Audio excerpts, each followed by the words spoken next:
Alright, so welcome back everybody. So for this video, I'm going to show you guys how to play Emerge. So let's get started. Now before we get started, I want to tell you everybody that this is a long board here. So I'll probably be moving the camera and the table around quite a bit because obviously I can't get the entire board in the camera. At least not without basically making it so you can't see anything on these player boards and things like that, right? So and of course I want you guys to be able to see everything well. So in this game, the object of the game is we're going to be trying to discover islands. Now each one of these locations here that have these little, they're called like research tokens or something like that. Each one of these is a potential location for an island that you could potentially discover as you play the game. You start with one island in the game, which is on the right side of the board here. So let's see if we can just maybe move the table. So you see there's an island there. A player has that island there. That's one of the starting island locations. And then there's a boat here. And there's an island over here too, which is my island, okay? So everybody starts with one island and one tree. Now, when you're playing a 4-player game, you're going to use both sides of the table. So there's 2 starting locations on each side of the table. And when you take an island, you do not have to take the island that's next to it.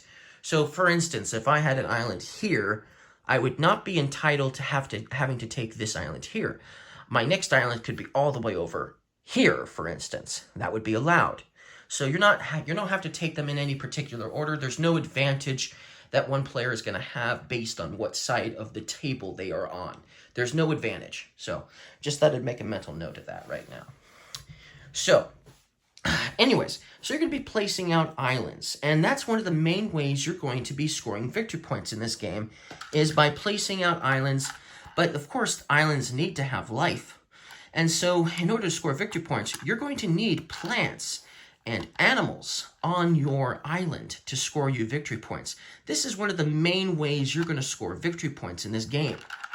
So let's talk about how you would score points based on what you have island-wise and some animal placement and plant placement rules as well while we're doing it.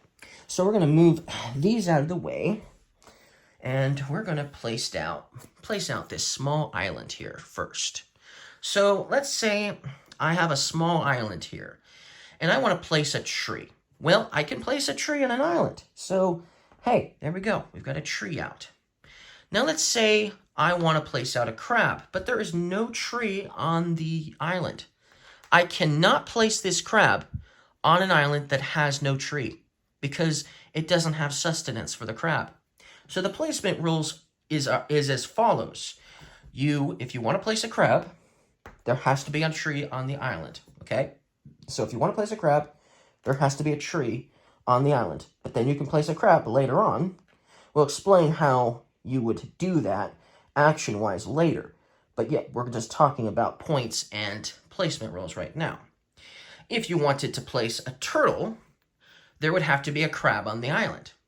Hence, the way the actions are placed here: tree action, crab action, turtle action, seal action, volcanic activity action, and bird action. So turtle is next in line. So if I wanted to have a turtle on this island, which I could, because there's already a crab on that island.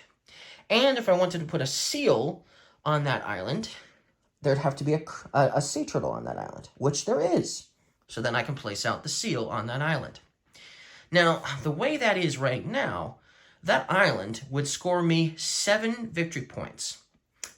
But 3 of those 4 points is a special biodiversity bonus. So if you have 1 tree, 1 crab, 1 turtle, and 1 seal on an island, you get 3 points as a bonus, as the biodiversity bonus, 3 victory points. Now, the reason why you get 4 additional points for that island is you're going to score basically 1 point for each meeple on that level 1 small island. So I'd get 4 points because there's 4 meeples there, okay?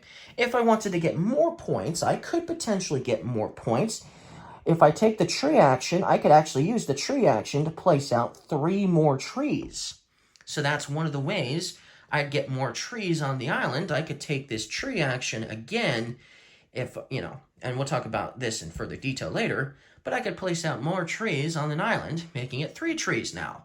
And then that would score me 7 points plus 3, so 10 points for that one island, for instance. However, there is a way to place out a 4th tree, but the 4th tree cannot be placed with this action here. No, instead, if you were to take the bird action later on, or early on, you can do it early on too, you can basically get your tree immediately thanks to the bird. So in this game, there are 4 birds only, okay? 4 birds only. And each player can potentially have 8 islands.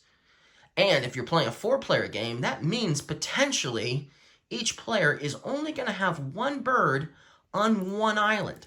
At most likely. But yes, I could take the bird action, and I could place a bird on this island as well.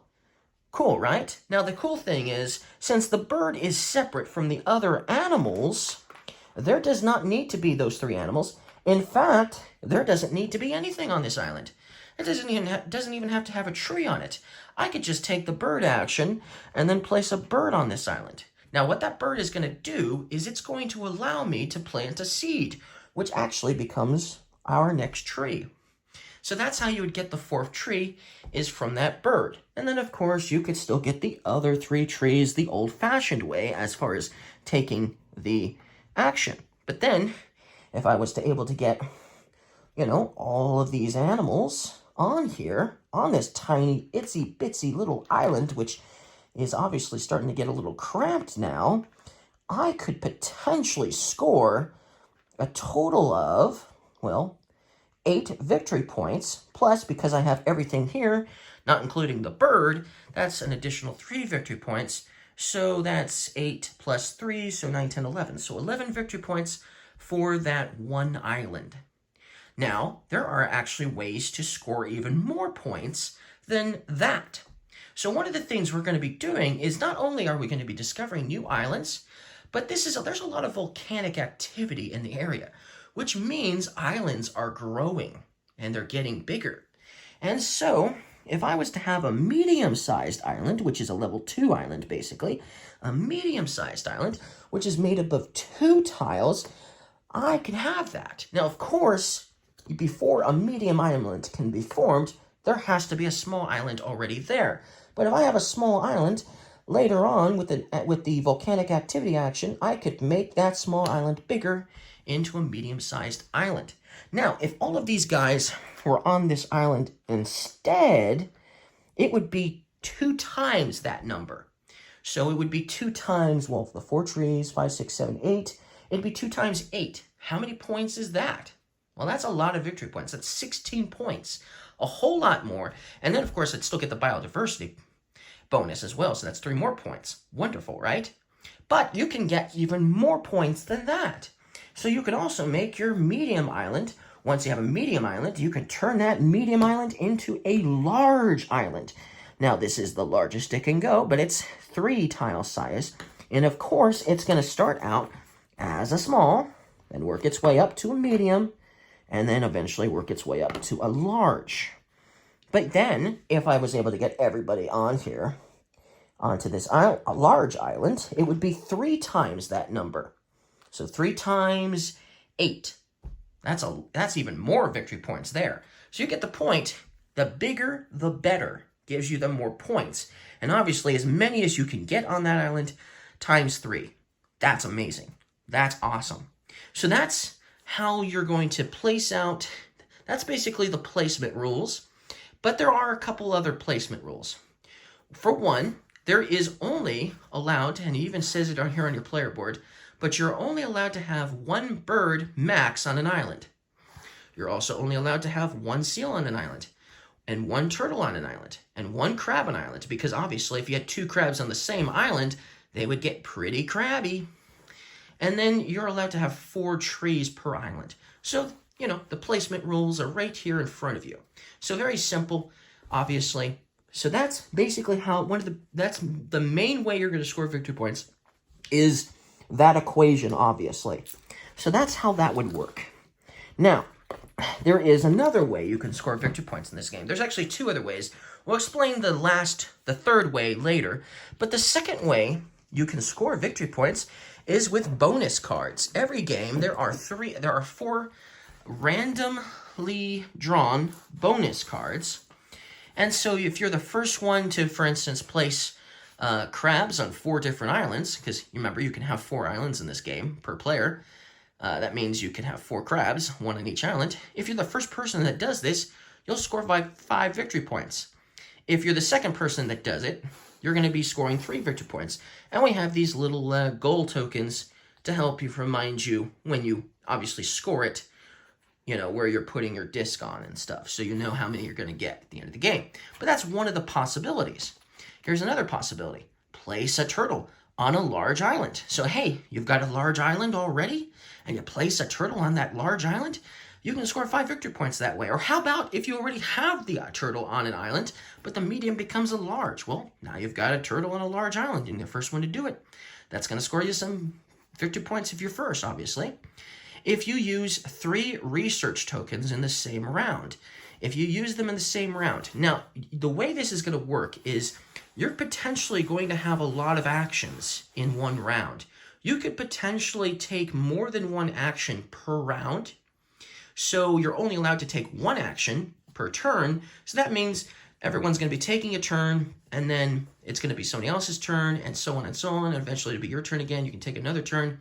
And then once everybody has passed on their turns, then you would move on to the next round. So potentially, if you were to use 3 research tokens, and the research tokens are basically these kinds of things that give you a discount for doing stuff. If you use 3 of these, and obviously it doesn't have to be this one, but 3 of these types of tokens in the same round, if you're the first person to do it, you are a mastermind. And if you know, then you can get 5 victory points that way. So that's, you know, obviously another way to score victory points. If you steal 2 birds in the same round, then you can get 5 victory points for that, as in, for instance. Now, stealing birds. Why would you want to steal a bird? Is stealing bad in this game? No, stealing is not bad in this game. So, you remember, we talked about how these birds only are really useful for obviously planting out that 4th tree that you need. Well, if you've got a bird on an island, for instance, okay, how are you going to move that bird off of the island? Because you see, first of all, you've got a certain amount of birds that are going to start on the mainland. But eventually, these birds that are sitting on the mainland are going to be on your islands. And if you were playing a 2-player game, then each of you potentially already have 2 birds on 2 of your islands. And now you have 2 islands that can't get those trees, right? How are you going to get those trees? Well, you can steal a bird. You can steal a bird from yourself and put it onto the next island that you need. And we'll talk about how many dice and how to do all that later. But that's what stealing is. So you're not really stealing in a bad way in this game. And in fact, your opponents, if your opponents have all the birds and you have no birds, then you could steal a bird from your opponent's island. And they will thank you for it, because now they can steal that bird from you later and put it on another island that they need that bird on, so that way they can get a tree on that island, you know, so they can get their 4th tree on another island.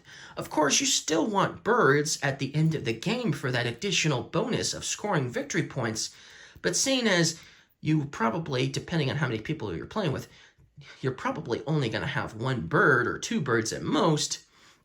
It's not a huge deal if someone steals your bird away from one of your islands. Unless, of course, you know, it's a big potential island and you've already got all your 4 trees thanks to the birds and all that jazz. But yeah, I mean, it's not going to hurt you too much. But yeah, that's stealing birds. There's nothing wrong with stealing birds in this game. Not really. So basically, that's how that would work. Now let's talk about the flow of the game. How is the flow of the game going to actually work? Well, first of all, we need to go to, well, over here to this side of the board. So let's see if I can move the camera to... Okay, so we start here. The game has 8 rounds, by the way, if I didn't mention this. So the first thing you're going to do, there are 3 phases in this game. The first phase is the sail phase. What's going to happen is you're just going to simply move the boat up 1. So if it's the first round, you move it over here, and then you reveal these tokens here. That's all you do for the sail phase, pretty much, right there. Now, when you place an island, you can place an island at one of these locations and take the bonus token as well. Ooh, when you place a turtle, grow that island. Awesome. That's a huge benefit. So if you were able to get your island placed out early, your new island placed out early, you could potentially place it right there, even though you were that player, and obviously get this bonus to use later. Now, these bonuses, you can use them at your leisure. But if you don't use them, then at the end of the game, all of your unused bonus tokens are going to score you 1 victory point. So not very many victory points at all. But that's a third potential way you can score victory points, is not using these bonus tokens. But if you do use them, you'll flip them face down, meaning you'll never get to use their ability again, and you won't score points for them either. So that's how that would work. Now, when you decide to take that action where that allows you to place out another island, I could even place an island here, even though I don't know what this bonus token is.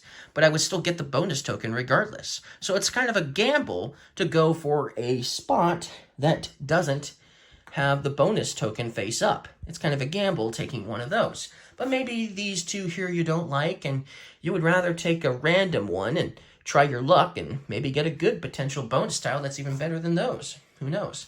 But yeah, you're allowed to do that. So it makes sense that way, because remember, only 2 players are going to be on this side of the board. The other 2 players are going to be on that side of the board. So even though they're on that side of the board, their first island, as in their second island, that they could potentially take, could be over here anyway. So that's how that would work. You don't have to have your islands next to each other. There doesn't need to be a chain of islands that are your color, for instance. But yeah, that's what you're going to do. Now, whenever your sailboat passes this area here that says add die. So let's say we had already taken the first round and we were moving on to the second round. Before we move all the way to the second round, during the sail phase, at these locations that say add dice, we get to add another dice to our dice pool. So we start with 6 dice in this game, but at the end of the game, we're going to get 1, 2, and let's move the camera again, 3, and then we're going to get 4 right there. So we're going to get 4 more dice. That means at the end of the game, we're going to have 10 dice in our color.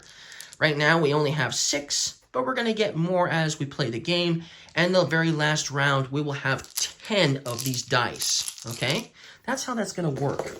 So we're going to get more dice as we play the game, so it'll be easier to take actions. In the beginning of the game, you might see yourself not being able to take very many actions because you don't have enough dice to take them.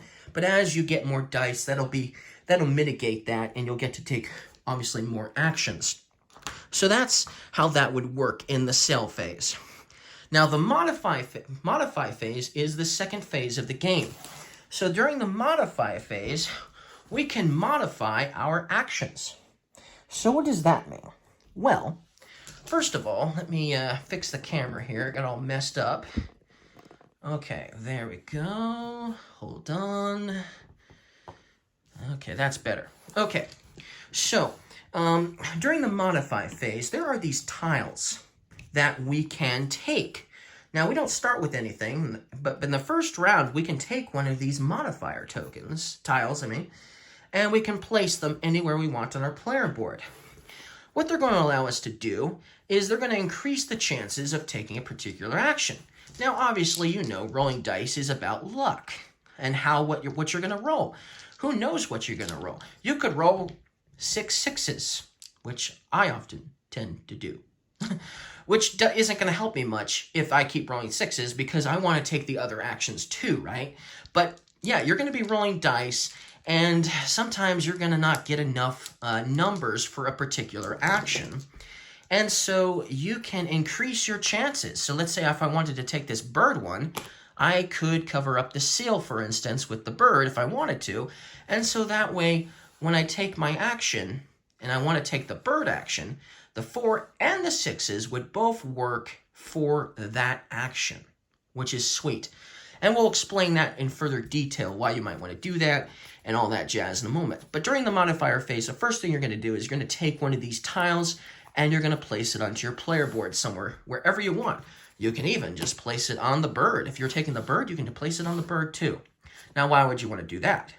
If you are confident with your dice rolling, or you don't care too much about what you cover up or something like that, each of these tiles do give you an additional ability that you can use once per round. So that's why I might just be tempted to cover up the same animal with the same tile, because I maybe just want the ability. Okay? Well, this one allows me to discard one of my dice and set one to any number. So basically, I have a dice.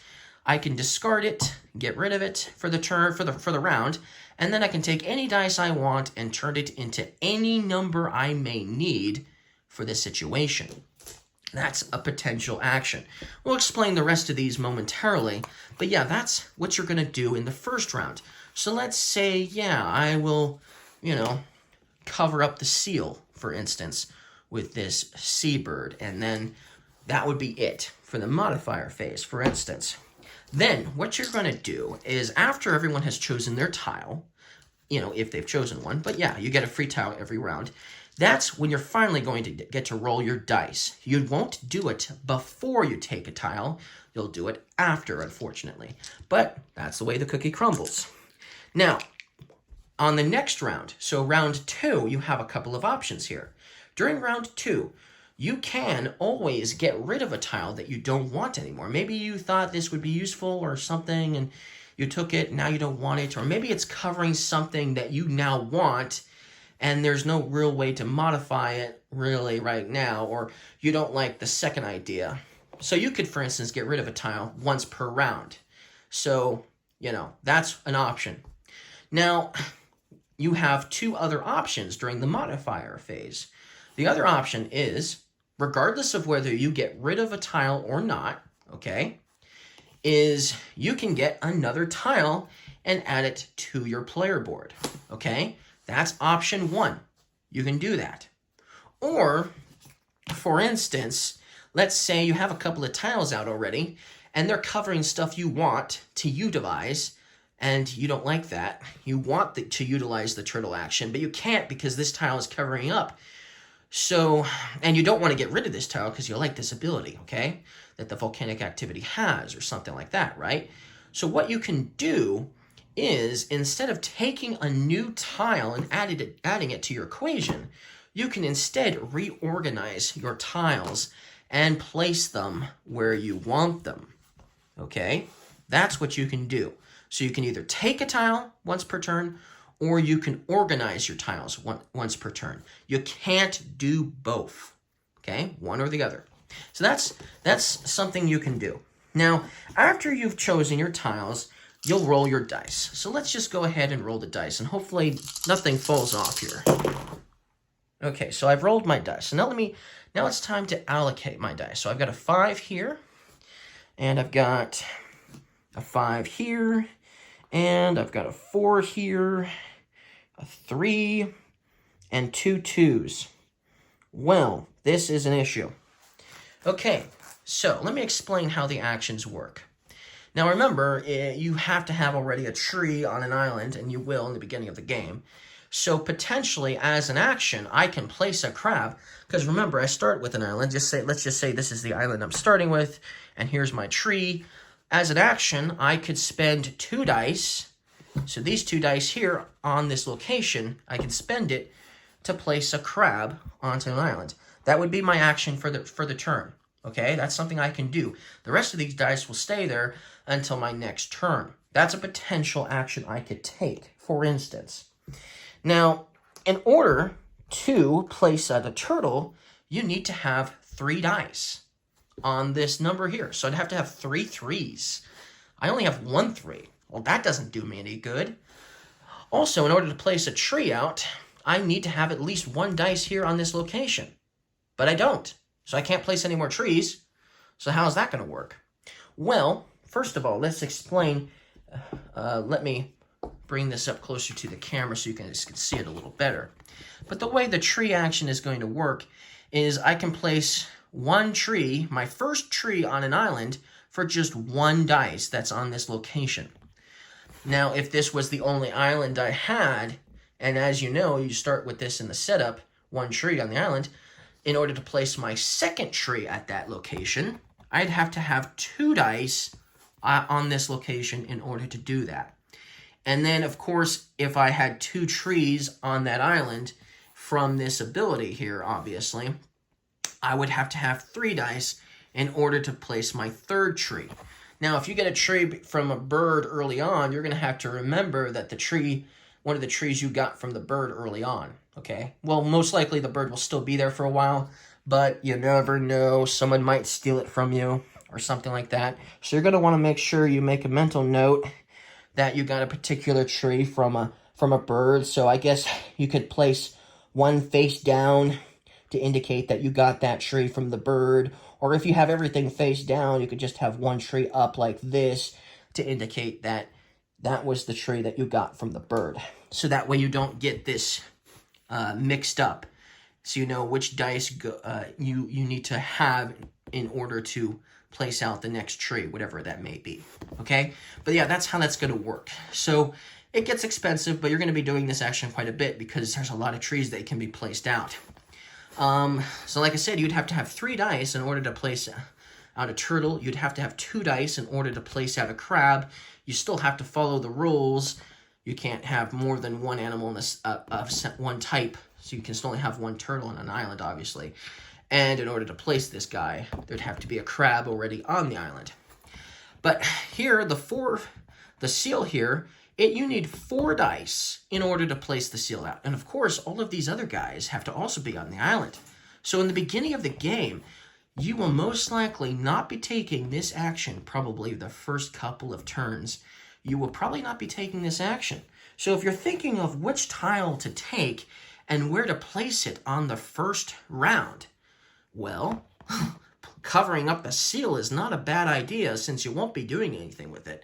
In fact, covering up the sea turtle in the first round wouldn't hurt either, and in the second round you could cover up the seal, as for instance with another tile, because you wouldn't be using those. Just remember, if you want to get those turtles placed, your third round you'd probably have to reorganize these or take one away so you could start taking that action again. But yes, that's an idea of something you could potentially do to help you place these out for their abilities and obviously to increase your chances of doing a particular action.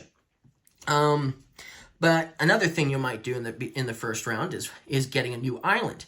Now it costs 2 dice from this location to obviously discover a new island. Okay, that's what's going to happen. If you want a medium-sized island, so if you want to make your small island into a medium-sized island, you would have to have 3 dice here. And if you want to make your medium-sized island into a large island, you'd have to have 4 dice here. So you're going to see the value in having more of these out to increase your chances of having the dice for those locations to do them. Okay? So that's how that's going to work.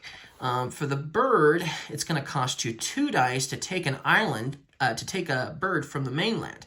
If there is no birds on the mainland to take, then the only action you can take is this one here, 3 dice to steal a bird, okay, from another island. Okay, it could be your island, it could be your opponent's island, doesn't matter. But that's basically what you're going to take on for actions. Now, let me just re-roll these again because I don't even know where I had them out. So let me just do a demonstration here. So let's re-roll everything. Let's say I did decide to take a tile. Let's say I decided to cover up the sea turtle with volcanic activity. Okay, I'm gonna place out allocate my dice here. So I've got some 3s now. Wow, I rolled 4 3s.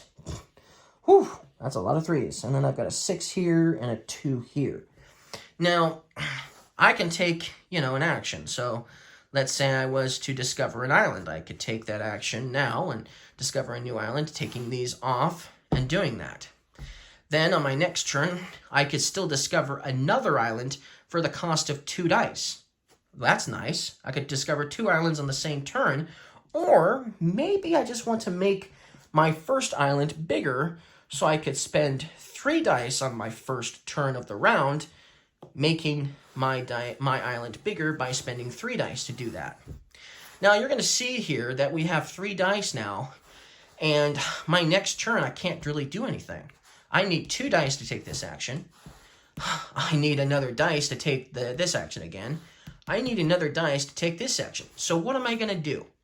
Well, there's a couple of things I could potentially do. I could use this ability, which allows me to discard 1 dice to reroll any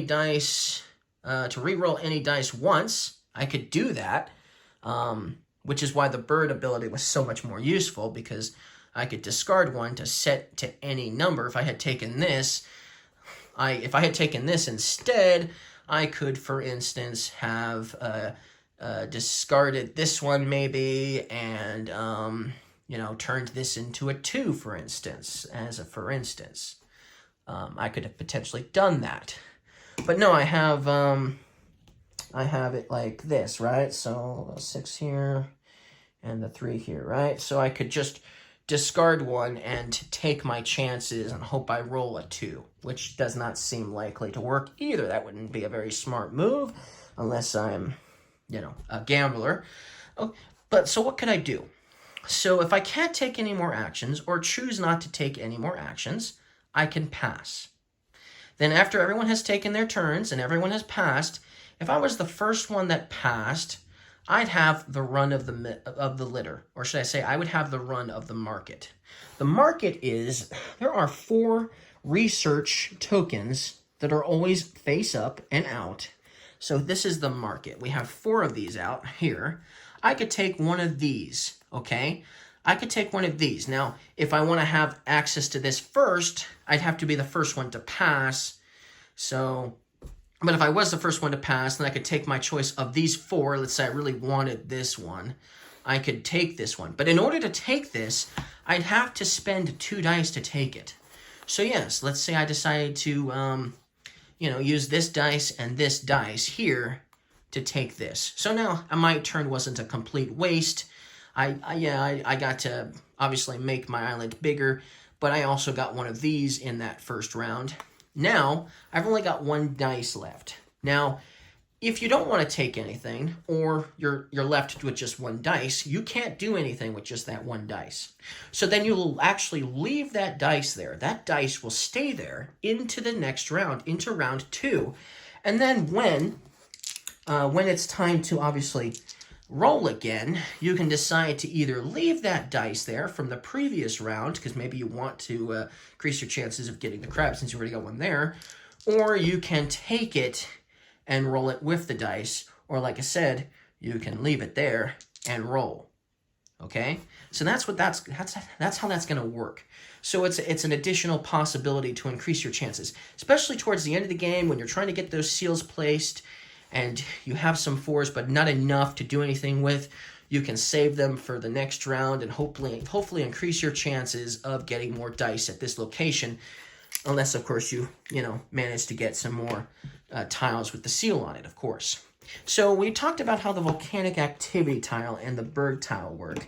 Let's talk about how the other tiles are going to work too real quick, okay? Because we got a few more here. So if you're going to use the sea turtle additional benefit here, if you have this tile, you can subtract 1 or 2 from a die.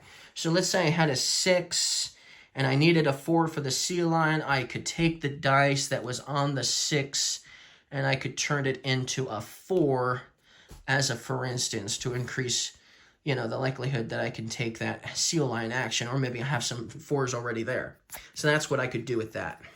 With the crab action, remember, these are all one-time use per round. So you'll refresh these every round so you can keep using them. For the crab action, you can re-roll 1 dice up to 2 times. So, hey, I'm going to roll this dice with the crab ability. Oh, I did not like that roll. It's a 6. What do you know? but I could do it again. Ooh, now I got a number I could use. Yay!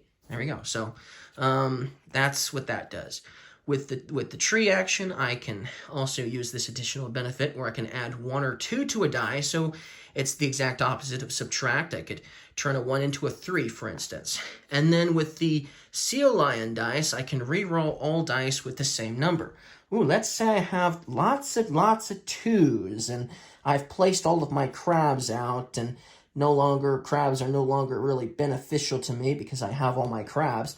I could use the Sea Lion tile, if I have that, to take all of these 2s here and roll them again, which is a cool ability. So, yeah. Ooh, and I got 2 4s. Well, one of them was a 2, but the other 2 were 4s for sure. So, yeah, that's how these tiles are going to work. So I explained, I think, if I explained everything that you need to know about the game. Obviously, there's 8 rounds. So I'm just trying to remember if I explained everything well. I explained, obviously, the victory point cards. Obviously, how you're going to score points with these. Of course, we could talk about these a little bit. You can get... these are obviously one-time uses, but you can... if you had this, you could make it could, give you a discount for this. Instead of spending 4 dice, you could use this to only spend 3. Of course, you still have to have the 3 as a for instance, you could place a turtle for 2 dice, so another, discount price. And these are all one-time uses, but there's a lot of these. There's a lot of different bonus tokens, and I'll let you guys figure out how those work on your own in the future. But yeah, I think I explained everything you need to know in order to play the game, hopefully. So if you guys liked my explanation of how to play Emerge, don't forget to leave me a like, and I'll see you guys again next time. Goodbye.